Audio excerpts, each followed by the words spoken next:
All right, today we're talking with Ian Sparks, co-founder of Battle Bars. Ian, you were in the Army before you got into business and entrepreneurship, and I understand you're still in the Army Reserves. Mhm. Tell us, tell us what you did in the Army and what your transition was like. Sure. So I commissioned in 2011 as an engineer. I am now a captain, again, still in the reserves, but I've been in the engineers my entire career.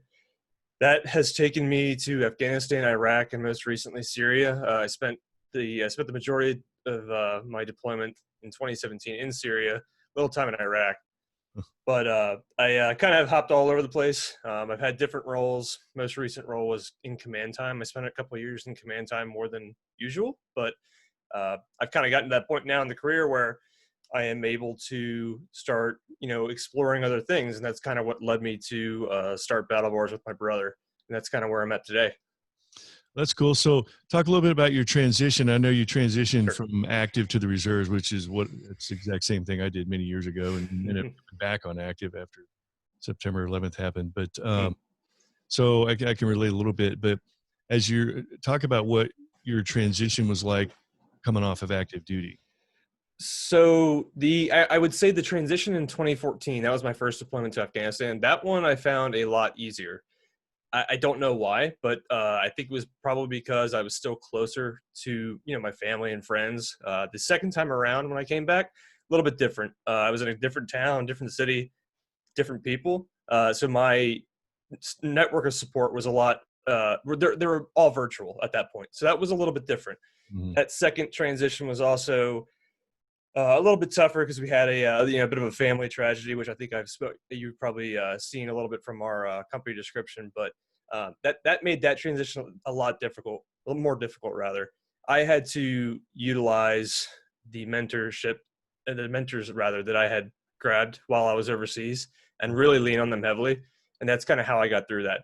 Granted, there are a lot of resources, Military One Source, for example, that had just all kinds of groups and organizations that I could reach out to for personal help. But honestly, the focus on this business has kind of got me to where I am today. It helped me get through that transition period, which was very, very stressful the second time around. Great. Okay. So what was it that sparked your interest in entrepreneurship or business? Have you always had an entrepreneurial mindset? Honestly, I wouldn't say that I people who know me would say yes. They would unequivocally say yes. But I was the 20-year military guy, 20-year plus military guy. That's always what I wanted to do. Mhm. As I got a little bit more older and mature, I started to look at what else can I do to actually contribute. Not saying that, obviously we couldn't in the military, but I started to get ideas to think that maybe if I start looking outside that wall, I Mhm. can find other things. Now my brother's my co-founder. He's always had that entrepreneurial, I'm going to do this, I'm going to do this spirit. So when we kind of joined forces and put this idea together, it kind of evolved from that. But again, me personally, I don't know if people would say that right away. I've always been that 20-year guy, but it really started to evolve in the past 5 years, I would say. And Mhm. then again, putting our brain power together really kind of sold that in our brains that we just have to do it. We got to do it now. Now, I don't know who it was, but I saw somebody on the news last week. I think it was, and they had Battle Bars T-shirt on, similar to Hmm. yours. Yeah. And I saw I'm like Battle Bars. I'm like, I'm interviewing somebody that has to do with Battle Bars. I went and looked it up. It wasn't you though, but do you have any Okay. idea who that was? I'm just curious. Yeah, so we right from the start when we founded the company, we made a goal and we wanted to make sure we partner with veterans, whether it be investment type discussions, other veteran-owned companies, or actually adding people to our team. So about 6 months ago, we brought in Alex Witt. He had a ton of business experience over the past like 10, 12 years, and he's also a Navy vet. We actually brought him into the team as our CEO. So that's probably who you saw Yeah. talking about Battle Bars. Yeah. Oh, okay. The thing is, I don't think he was talking about Battle Bars because I just saw it on his shirt, and I think that it was a subject, something else. But Yes, I think they were talking about the our Hero of the Month nomination. What yeah, we decided to do, we kind of just have folks can submit a hero that they want to nominate to be featured on our hopefully packaging one day. But for right now on our website and in inserts in our boxes. So that I think that's the discussion that you're referencing. Okay. Yeah. So Yeah. where'd the idea for battle bars come from? Um, it's kind of odd. So my brother Colin, he had about 7 to 8 years of experience in the protein bar industry, mostly in marketing, but also pretty much everything you can imagine. Mm, So we had some domain knowledge right there. We did have the ability to lean on some SMEs as well to kind of like say, okay, so how can we do this like scientifically? But the actual idea, honestly, it came. We were in, to be honest with you, we were in hospice with our dad at the time, mm, and I was talking to my brother. We were talking to our family. We're like, you know what, like, life is so short. Like what are we waiting for? And we just started thinking like, what can we do to really just say, because our dad was a business guy. He was incredibly smart. He knew exactly what he needed to do in certain situations, and he was not the type to wait. It just was not in his personality. mhm, So talking to Colin and talking from my experience, the year and a half prior, where again I was in Syria, and we went through a pretty tough deployment out in the middle of nowhere. We survived on protein bars. Um, and in my opinion and experience, I think a lot of people would agree, they all taste really bad. They're all chalky, chemically, just not good. I can't really tell you where the exact idea came from because I don't remember now, but we were talking about just making something that could fit in the sleeve pocket of a uniform or in that ankle pocket on the pants. That was the idea. That's just where it kind of started. We're like, well, we could definitely do something like that. Can we not do it with some military themed imagery? Can we pick a military, a veteran charity to partner with right off the bat? Because we didn't really see anyone else doing that. yeah. Never mind the branding, but the taste alone. That was our whole thing. Was we need to be better tasting and healthier than everyone else. So Right. that was the easy target. But the military branding imagery, that's obviously probably my biggest contribution. Yeah. Is your brother a military guy? He's not. No. Nope. I'm actually the only military person in my family besides, grandparents. Yeah. So I'm kind of the odd man out. But actually, I do have a cousin who just enlisted last year, and he's actually deployed right now. Funny enough. Okay.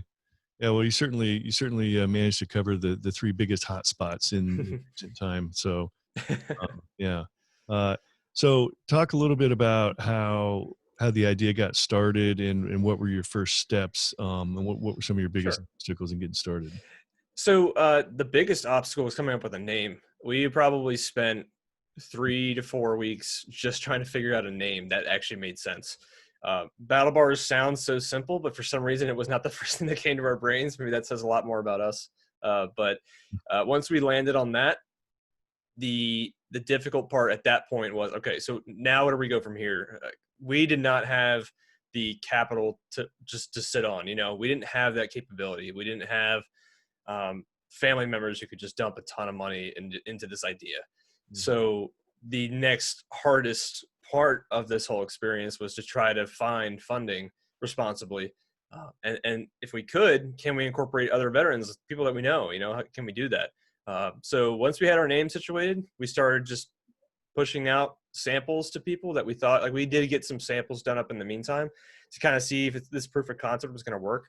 Mhm. And the early results, and looking back, we've improved so much since then, but looking back, people were blown away by them. And that really helped us start getting attention, family and friends first, but very quickly outside of our friends and family. In fact, Alex, our partner and CEO now, he was one of our early customers. So we brought him on with that alone. Like, Um, but again, honestly, it was just the working capital was the difficult part.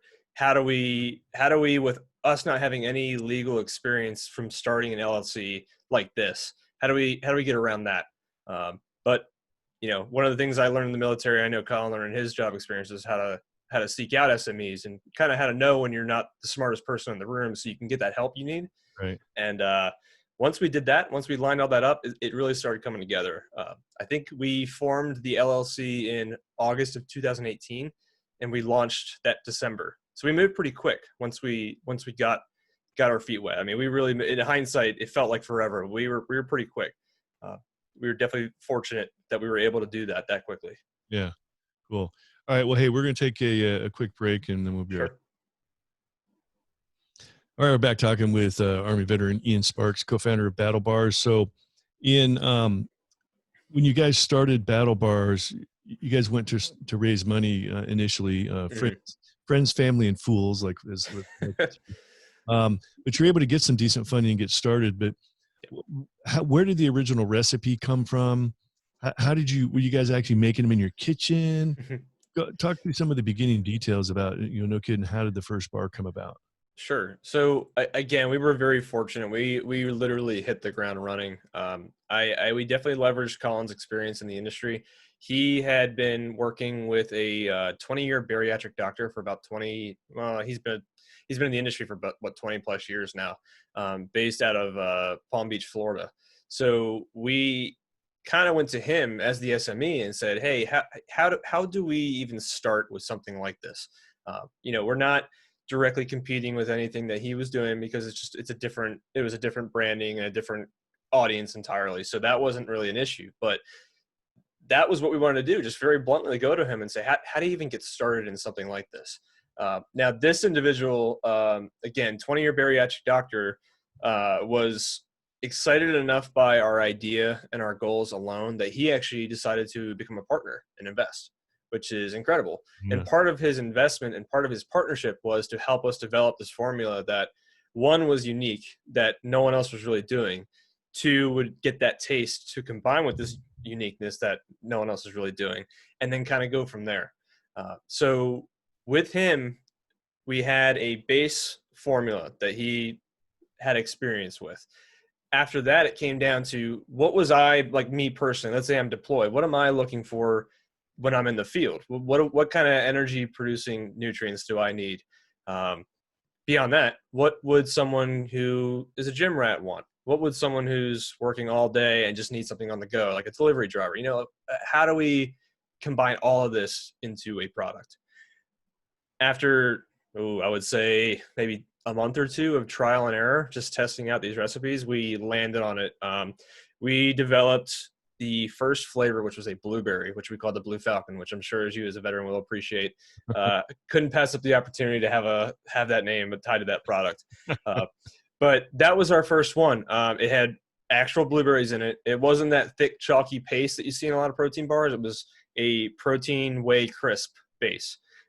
There was a proprietary marshmallow blend that we were able to use. But what really made it unique was that not only was it antioxidant infused, it also was collagen infused. So collagen was helping to bind it all together, but was also an additional source of the protein, which is whey, by the way. I'm not sure if I mentioned that.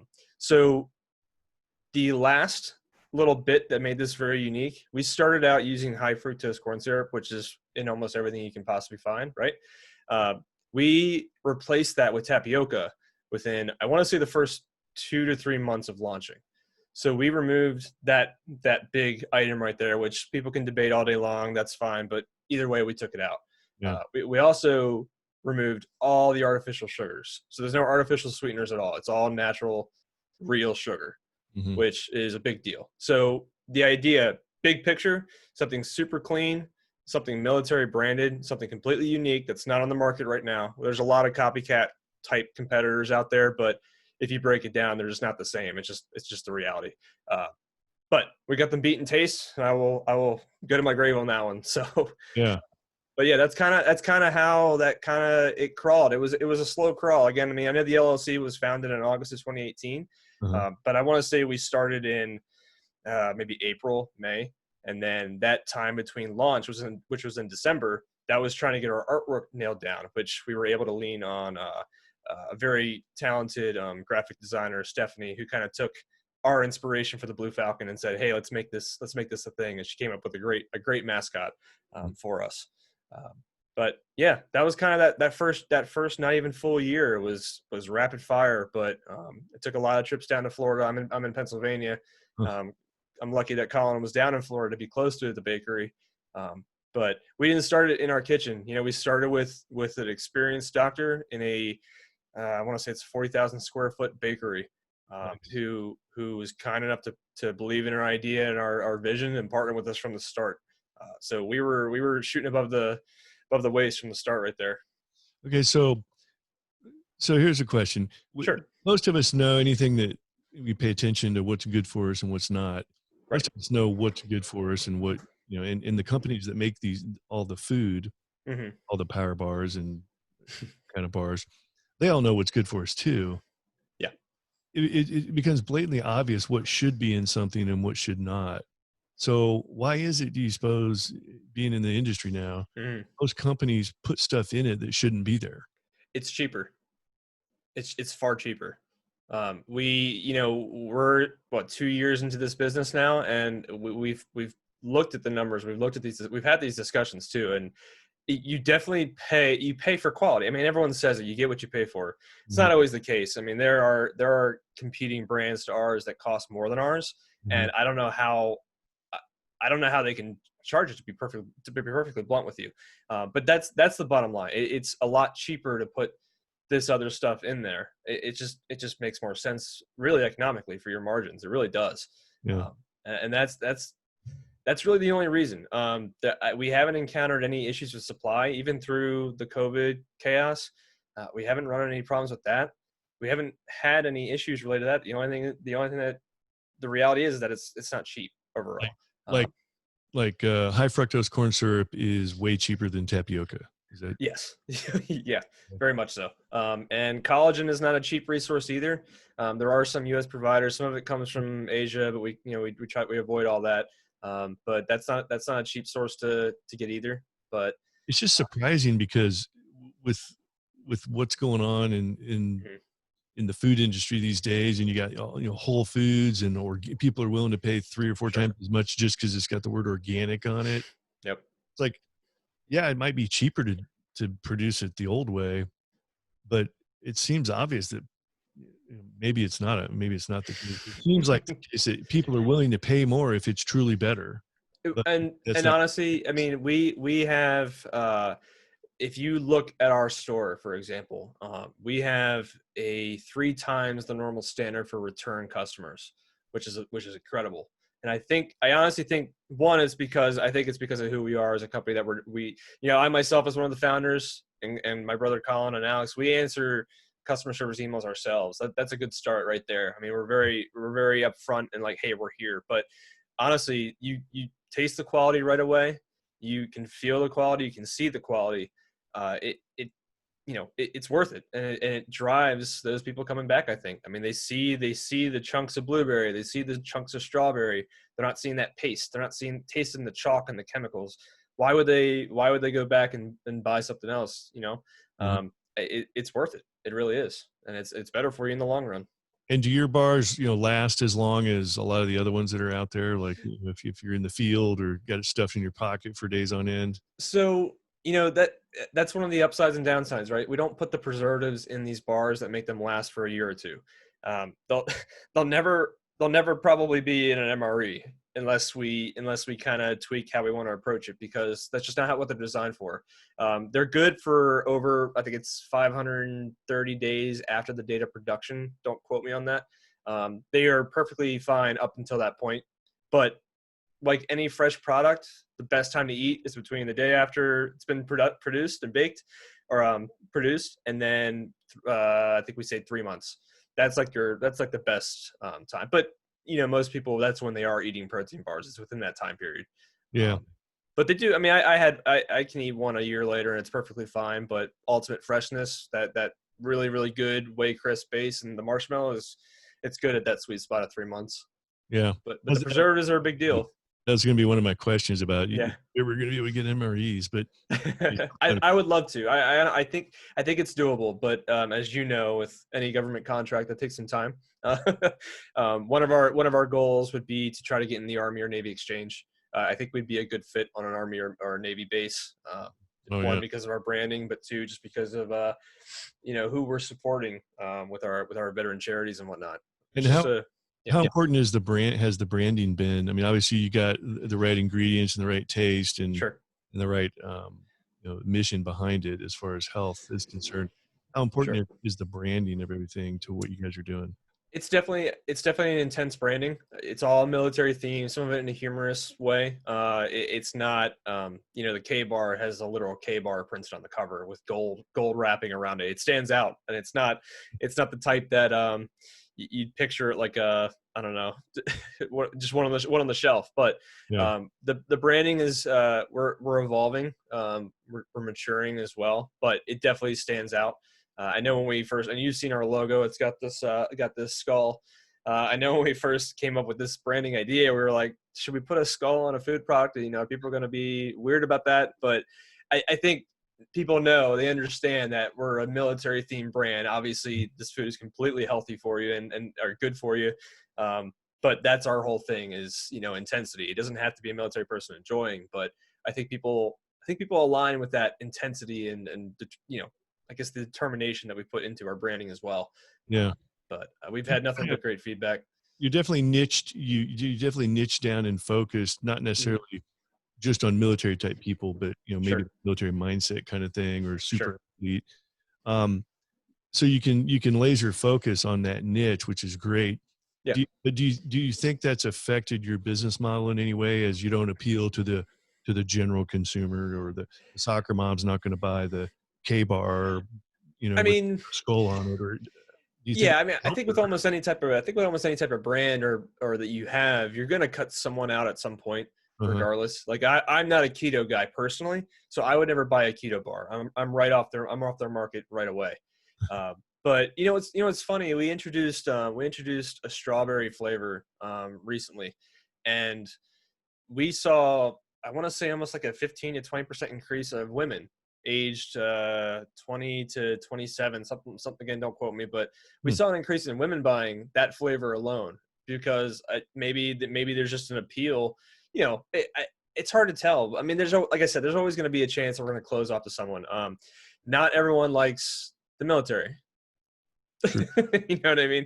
Yep. We've definitely gotten a few of those comments, but we Well, knew there's that. always haters out there, no matter what you stand for. So Yeah, I mean, I could do nothing, and someone would still hate on me for doing nothing, and you know exactly. that. So When you came out with the strawberry version, did all the yeah, blueberry people come out and speak against it because they were loyal to no, blueberry? no, they didn't because we paired the two up in a little discount, side by side, so you can get them both because it made sense to tie the two fruits together.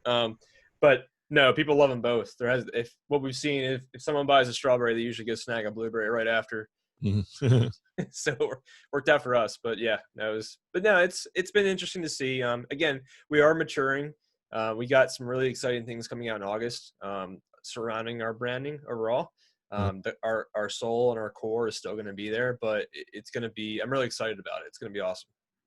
Great. Now, as far as taking it to market, did you start with online sales, or were you able to get into retail right away? We 100% focused on the online sales. That's where the revenue, or I guess that's where the money comes from right now.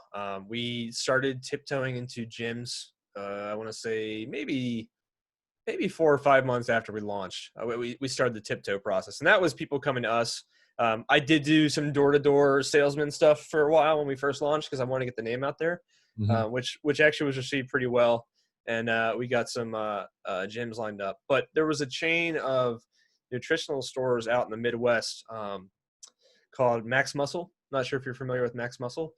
I don't. Um, I haven't seen him. I'm in Kansas City area. I don't think. It doesn't I sound think familiar. Yeah, I'm not sure if they have one in Kansas. Again, their locations, I believe, are mostly in the Midwest. They seem to go all the way up from the Dakotas down south. But Okay. one of their early stores picked us up, and since then, I think about 30 of them carry us now, which is awesome. It was phenomenal, and we didn't really push that. We let it flow Happened completely. naturally. They discovered you Yep. guys. Yeah. Yep. They started sharing samples with the other stores and said, "Hey, you guys need to get this." And then we started getting feedback. We went to some public events and whatnot, and we had multiple people come up to us say, "Hey, I had your bars. My gym is carrying them now, and we're selling out of you faster than anyone else." And to me, Colin and Alex, we were like, "Perfect. We're right there."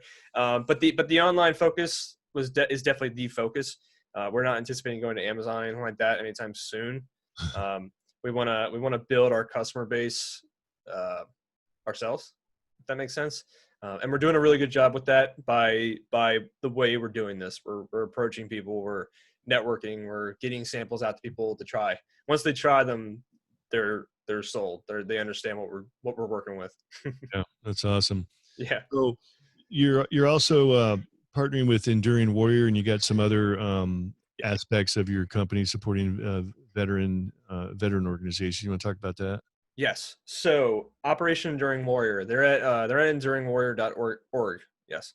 They are phenomenal people. They use physical events like Spartan races, hiking, parachuting. They use those kind of events to rehabilitate veterans and first responders who have been injured in the line of duty. Not Mhm. even necessarily injured. They could be people that separate and they're missing that team element. Which again, I know I'm preaching to the choir. You know how that is when you. That's probably one of the most difficult parts of transitioning is you lose that team all of a sudden. Oh, yeah. So they focus on that, and we when we launched or when we founded, I think it was Colin actually came up with the idea. He's like, you know what we should do? We should tag or team up with someone right off the bat, like before we even launched the product. So we did some light reaching out to Operation Enduring Warrior, and we spoke to one of their members, Jonathan Lopez. He's you'll see him all over. He lost a leg in an accident, and he's one of the guys all over their website doing crazy stuff. Way better shape than I'll ever be, just doing crazy stuff. So we had a funny little story. We had a launch party at my brother's house in Florida, and Jonathan called us and he was like, "Hey, do you mind if I stop by?" And we're like, yeah. Okay. Cool. So Yeah. half an hour later, he shows up on our doorstep. Turns out that he used to live 2 houses down in this little neighborhood that my brother lived in. So Oh, he knew the neighborhood. It was pretty incredible. But he was our first non battle bars person to try the Blue Falcon. He loved it. We had a great conversation, and literally from then on, we were resolved like OEW is going to be our partner, and they feature on our podcast pretty regularly. uh, We've met up with them at events. They actually got one going on this weekend in Ohio. It's their Warex event. But because we were a company that wasn't making profit to start, we did resolve to donate a portion of our profits to them. But because we were an early company, we weren't making profit at the time. We did that through either product itself or just assistance with events and stuff like that. But now, if you go on our website, we actually have a built-in donate function, which is great. But yeah, long story short, amazing organization. They're 100% volunteer. They just do incredible things. Their Task Force Sentinel is focused on first responders, and they've been doing some great stuff too lately. Just bringing a lot of police and et cetera that are struggling. So yeah, right from the start, they were the guys we wanted to be with, and it's been amazing so far. awesome. Well, Yeah. hey, yeah, if somebody's interested in checking out battle bars, how do we Mhm. find you? www.battlebars.com, and we're all over Instagram, Facebook, etc. Instagram, we have a lot of great photos, and you'll see some of those OEW dudes and dudettes. That's at battle_bars_. And yeah, that's the two main places you can find us. Other than that, I'm sure you'll see ads pop up pretty soon now that you've talked to me. Awesome. Yeah, that's great. Yeah, be all over my computer like battle bar. Yeah, yeah, exactly. So yeah, I've had much worse. So I do want to give you the last word. If you're talking to somebody still in the military, transitioning, getting out, already got out, whatever, Mhm. buddy, military spouse, military type, military member, and they're looking to get in entrepreneurship, but they want to start their own business. They want to do something besides go out and get the typical job.